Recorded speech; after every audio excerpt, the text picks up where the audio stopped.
वज़ीर आला पंजाब परवेज़ इलाही ने कहा है कि जब इमरान खान असेंबली तोड़ने का कहेंगे वो आधा मिनट भी देर नहीं करेंगे। पीडीएम का इत्तेहाद जल्द इंतशार की शक्ल इख्तियार करता जाएगा। नून लीग वालों के साथ वो कुछ होने वाला है जो उनकी पुश्तें भी याद करेंगी।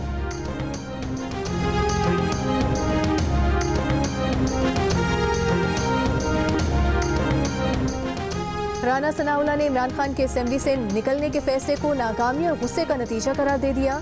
विफाकी वज़ीर दाखिला ने कहा कि इमरान खान असेंबली से निकलने के ऐलान पर यू टर्न ले सकते हैं।